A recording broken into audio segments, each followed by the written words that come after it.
Come on, waddle over here. Waddle over here. Terry Bradshaw is catching some heat for fat shaming. Fat shaming who? Andy Reid, the Super Bowl winning head coach, in his post-game interview. We'll get to that in a second, all the gory details of this fat shaming experience. But first, welcome back to the JP Reacts channel, my beautiful freedom-loving friends, where we like to call out the lies, hypocrisy, and corruption of tyrants, as well as woke absurdities. And today's video is brought to you by woke absurdities. There are people losing their crap, people who are connoisseurs of being offended, losing their crap over Terry Bradshaw fat shaming Andy Reid on live television. Now, in a second, I'll share with you why I don't think this is actually fat shaming. But first, I will say, I think fat shaming is wrong. It's mean, it's cruel. If someone is obese and, they're obviously that's terrible for their health, don't fat shame them. It's mean, and certainly it won't help. It'll only hurt the situation. But I do there's a big distinction between fat shaming and body positivity. And of course, with body positivity, it's part of the woke movement. It's a fun ideology of, you could be 400 pounds and you're just as healthy as a marathon runner. You're just as healthy as someone who weighs 175 pounds with 10% body fat. No, you're objectively way less healthy. It is literally bad for you to be dramatically overweight, but there's no excuse for fat shaming. So for me, there's a big distinction between fat shaming and body positivity. And unfortunately, just like racism, body positivity, we start to label things that aren't that as that. It's just like you look at a tree that's standing there, like, dude, that tree is racist. Can you believe that? Math is racist. Science is racist. Everything is fat shaming if it's not going along with the body positivity ideology. So I want to take a look at this because I think it's relevant, and for me, it splits the hairs and ends up not being fat shaming. I'll tell you why in a second, but first, let's take a look at the color commentary and the play-by-play footage of Terry Bradshaw fat shaming head coach Andy Reid. Big guy. Let me get the big guy in here. Come on, waddle over here. Just big guy, waddle over here.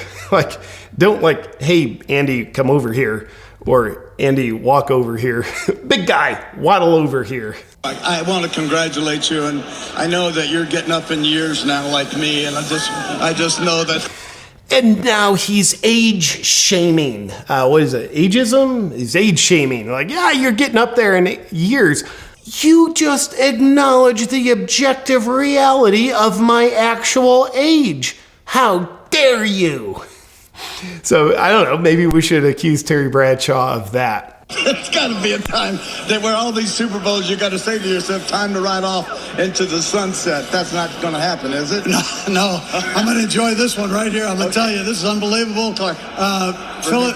Philadelphia, you did a great job. It was a great game. But how about those Chiefs? By the way, Kansas City, you are officially canceled. Kansas City Chiefs. So many of the sports teams, so many is two that I'm aware of. Cleveland Indians and Washington Redskins have changed their names to something other than Native American terms, which it's weird, the Washington Redskins becomes the Washington Generals in order to cater to the woke ideology. So instead of having a name that, in my opinion, honors Native Americans, you get rid of that name that honors them and change to Washington Commanders. So we're going to honor the white people that actually killed the Indians. So that makes sense, doesn't it? But the Chiefs say, no, screw y'all, we're going to stay the Chiefs. That's what we're talking about. Have a cheeseburger on us and enjoy their Hawaiian shirts. I will. Terry Bradshaw can't help himself. Have a cheeseburger on us. It's just, I love how he actually kind of makes everything about Andy Reid's weight. Big guy, come over here, waddle over here. And, okay, your age, cool. And then have a cheeseburger on us. Not congratulations, you just won the Super Bowl, but cheeseburger for you. Obviously, you want one. Those words in other contexts could indeed fall into the category of legit fat shaming. In my opinion here, Terry Bradshaw is not fat shaming him. And stop the presses. Because I know people who are connoisseurs of being offended would say, no, you listen to his words. He was fat shaming him. We all know there's studies that show 92% of communication is unspoken. So 8% of communication is facilitated by the spoken word, but the other 92% of communication is conveyed through body language and tonality. And if you look at the body language and tonality of Terry Bradshaw, in my opinion, he's of a very friendly, connective nature. Whereas if you just focused on the 8% of communications, which is his audible words in this case, you could say that is fat shaming. But you have to look at the other 92% of the pie. He's friendly, arm around him, he's smiling, he's happy. So in my opinion, Terry Bradshaw's intentions weren't fat shaming. And if you look at Andy Reid's reactions, I don't think he perceived it as fat shaming. How could that be?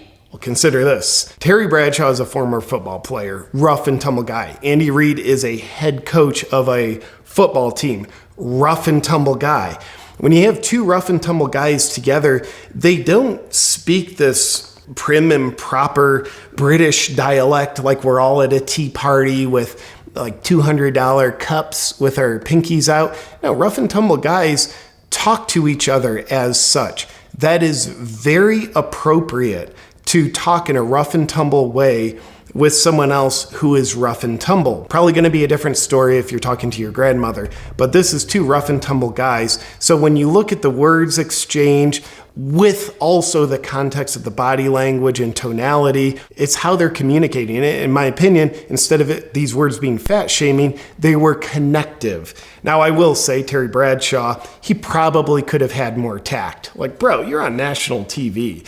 You're not having a beer with this guy right now. So I probably would have done it differently than Terry Bradshaw. So I think there's people out there that want to be offended on Andy Reid's behalf. But if you look at the picture, in my analysis, I identify as a body language expert and a medical scientist.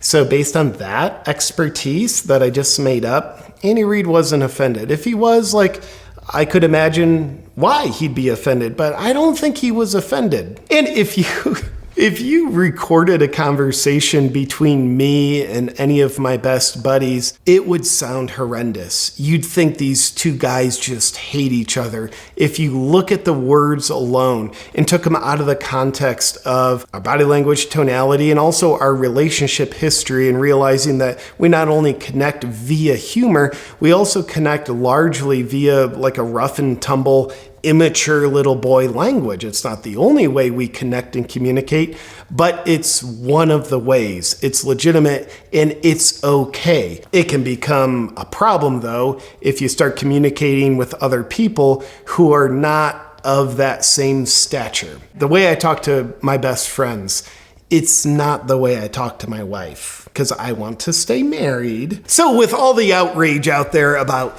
Terry Bradshaw fat shaming Andy Reid, I don't think it's fat shaming. And I know the body positivity movement wants to take any crumb of evidence they can, label something fat shaming the same way they'll take anything and label it racist, transphobic, misogynist.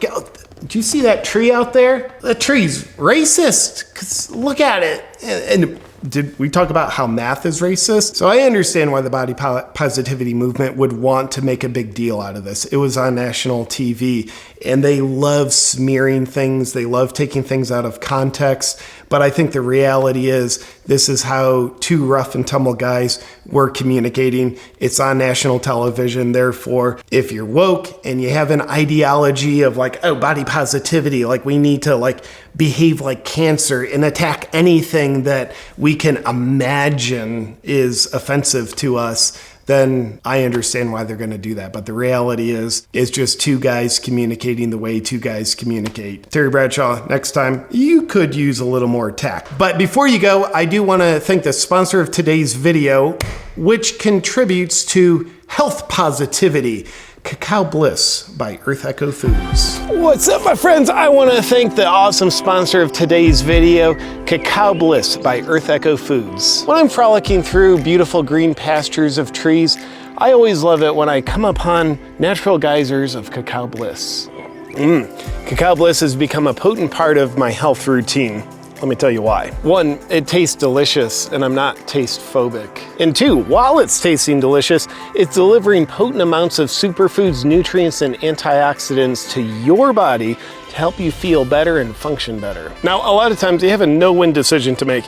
You either eat food that tastes good but treats your body like garbage, or you eat food that tastes like garbage but it treats your body well. But Cacao Bliss says, I don't like that equation. I'm gonna give you both delicious and treating your body well at the same time. That's why for the past 3 years, Cacao Bliss has become a joyful part of my lifestyle. I love adding it to my smoothies, mixing it into coffee, or just straight in warm water. And it's made with pure 100% raw organic cacao, so you know you're giving your body the best. And because antioxidants are my love language, Cacao Bliss helps me feel loved. If you want to take your health and vitality to the next level with something that tastes absolutely delicious, then check out Cacao Bliss. Just go to shop.earthechofoods.com/JPReacts. And while you're there, use the discount code JPReacts for 15% off. Once again, that's shop.earthechofoods.com/JPReacts, discount code JPReacts. Thank you, Cacao Bliss. Enjoy.